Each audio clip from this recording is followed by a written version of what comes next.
All right, good morning, everyone. We're taking a live look over the city of Fountains right now. Gorgeous weather out there. A little bit of cloud coverage, just passing clouds now. We were looking at a slight drizzle threat to the area moving through our early kind of morning time frame, but now we're starting to see more of a drier pattern.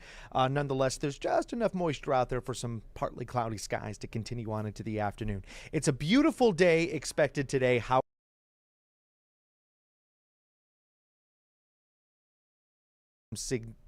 Good morning, everyone. All right, friends, here we go. We have got the city of Fountains up right now. Gorgeous, gorgeous weather out there right now.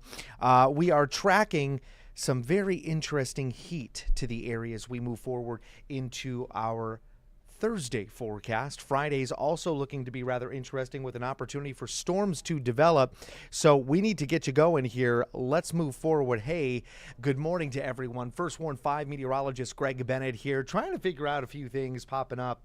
When it comes down to our over the top kind of area where we're trying to get you going on all of our live stream platforms, including, of course, social media.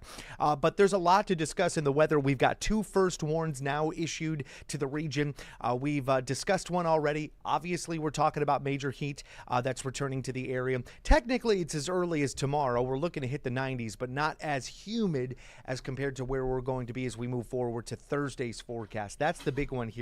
So I wanted to get you started off with what's on tap for us, right? We're going to talk about the next few days here, and let's pop this up for you. So first things first, we're still talking about that heat, right? Significant heat on Thursday. It's going to be rather humid out there for us. The feel-like temperatures are ranging between 100 to 105 degrees, all right? Now, our standard criteria for a heat advisory is 105 degrees, but that advisory criteria is fluid, meaning basically the meteorologist at the National Weather Service is, it's up to him or her to decipher if they want to go ahead and do it a little early. Maybe if we're at 103 degrees or 104 degrees, it's well worthwhile, or if it's at 105 or above, issuing that advisory. So it's still something that we're going to watch closely. We're in the wheelhouse of that advisory, and it's well worthwhile to first warn on it.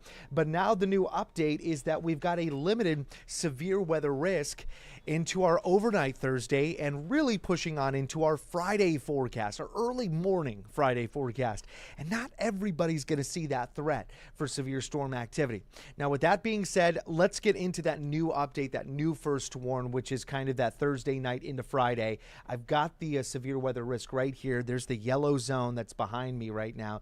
Actually, not the best kind of map to show you exactly, but we'll hone in on the yellow zone in just a quick second. I wanted to show you where we are with the risk or hazards that we have. And honestly, we're basically sitting at a moderate threat for high wind and hail development, but still keeping that rotation of the atmosphere reasonably low. Now, when it comes down to it, the actual viewing area itself, most of us are truly under that yellow zone or that severe weather risk level 2 out of 5. All right, so much better to see it right here, really stretching from Ottawa and Paola right around Miami County and Franklin County, and stretching right down up towards Mercer and Grundy counties out there. Worth County is a part of that too. Or is that Gentry County, if I'm not mistaken? Not quite Worth County, but Gentry County being a part of that. That is for a significant front that's coming through the area from the north, but it just doesn't seem like we've got a real good chance for a broad, widespread threat for storm activity. I've got the European model run that I want to show you. This is the most aggressive model that we have ushering in the storm activity right now. And unfortunately, our short-range models are just too far out to really get a good idea of what's going to happen. We'll go ahead and check them out anyways. We'll see if there's an update for us. But overall, this is what we've been looking at. As you can see, Thursday morning, not much happening here. Then we get into like Thursday evening, a few showers, maybe a quick rumble of thunder. And then we pop up maybe a couple of yellow zones here. Very, very late. Really, it's pushing right now, at least in this model, around midnight, technically Friday morning. You can see that yellow area. That's a good indication of some stronger storm cells to occur. But this does continue on in towards our mid-morning, maybe around the time that we're actually waking up and heading out on those roadways. You can see how that kind of pops on up. maybe around the metro itself. But like I said, this is not a widespread threat. This is a kind of an isolated opportunity, very disorganized storm system that we're monitoring here. So the rain chance itself, at least right now, is still considered around a 30% rain chance. But within that rain chance is the severe weather risk. And because of that, we want to first warn you, it's around the time frame that people are heading out on the roadways. It's possible that it's going to impact us here around the metro, our dense populated areas. So these are the reasonings why we want to put that first warn in place for you. That way you're better prepared for that inclement weather, especially when it comes down to your Friday morning drive in, right? So definitely not an aggressive look to it. Let's see if we've got the short range. I'm going to actually go in and take a gander at this for you guys. And let's see, what do we've got it on? We've got the high resolution model. It's just not going to come through on the high res because it's not, it's too far out. So let's go in and push this all the way to Thursday, 11. You know what? We're going to push it to Friday. We're going to push it to Friday, and I'm going to put it up for 5 a.m. Let's see if we even make it all the way to 5 a.m.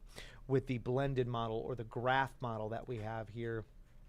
Okay, now it's loading. It's up. Let's see what happens as we progress through Wednesday. Not much happening there. Here comes Thursday. You saw that brief moment. See that red in the corner there into Iowa and then into Illinois? It's part of that storm system that's being picked up here. We get into Thursday afternoon, a couple of scattered hit or miss showers on this. And then moving on into the evening, there you go. Those are those storms that we're talking about, moving on in towards the late evening time frame. Again, very limited, very, very limited here. And early morning, obviously, starting to pop up maybe around the Harrisonville area, Paola. Again, this is just a rough idea, and you and I are really just looking at this together because it's just a broken system that's being, produced here. But we've got so much available energy, and we've got plenty of instability. Obviously, the heat and the humidity from the day prior, being that that's our peak heat situation on Thursday. I mean, all signs point to an opportunity for some severe storms to occur. It's just that, are we going to get that mixing to happen and really start to produce some showers and storms out of this? So this is one that, we want to play safe than sorry. We want to make sure that you guys are aware of the situation. Like I said, it is not a widespread opportunity for storms right now. It's very limited. And as you can see, it doesn't seem to be very active overall. But if we do see those storms, you'll be ready for them. And knowing where we are with our energy, if we can get these storms to form, the severity of this is going to be with high wind and large size hail. So we want to make sure that you guys are ready for it. All right, so that's what we've got going on in our forecast. I'm not going to go ahead and save that. I'm just going to keep it the way it was. And then I'm going to go back into our heat, right? So our heat moving forward in time is coming out of central Mexico with a ridge of high pressure that comes through. Now, that ridge of high pressure is in the upper levels of our atmosphere, meaning everything underneath of it can still bring in moisture content. We could still technically even get some thunderstorms to be populating the Missouri River Valley and the Central Plains, which is what will occur here. But it's basically a beltway mechanism, a movement, a vehicle, if you will, to bring in that heat from central Mexico and the desert Southwest. You can see that we could possibly get even triple-digit heat towards south central areas of Kansas, dropping down into Oklahoma. We are going to be into the mid-90s here, and your feel-like temperatures, because of the humidity, rather impressive. Let's pull that up and show you where we are in the forecast for that. And yeah, still holding true to about 104 degrees for the feel like. Now, as I said before, the standard criteria for a heat advisory is about 105 degrees. However, it is fluid on that definition, okay? So it's really up in the judgment of the meteorologists at the National Weather Service to issue that heat advisory, on the slightly cooler end of that standard 105 degrees, or maybe even warmer than that, just depending on your region, right? But the standard here to the Central Plains and the River Valley is about 105 degrees overall. So we'll see what happens with this, but this is dangerous. This means that if you're thinking about a strenuous activity, and we're talking maybe taking an afternoon jog, maybe doing some lawn work, yard work, if you work in construction and you're going to be on the highways, or you're going to be working on, some buildings outside, this could be dangerous. Heat stroke, heat exhaustion, that's something that we have to take into consideration here. You guys know the whole routine as we get into the summer season: staying cool, staying hydrated, wearing the appropriate clothing, slapping on sunscreen. All of this stuff is going to help you kind of beat this summer heat. You also want to check with your homes as well, right? Making sure that your AC unit is up to spec for the summer heat that's going to ensue. And mind you, we're still not in summer. We've got another 19 days to go before we're officially in the summer solstice. Now, that being said, I'm going to play devil's advocate here. Normally, we would see our first 90 degrees somewhere in the beginning of June or the end of May. So we've kind of glided by with standard temperatures here in the upper 70s and lower 80s, which, hey, I'm not complaining. Hopefully you're not complaining about it either.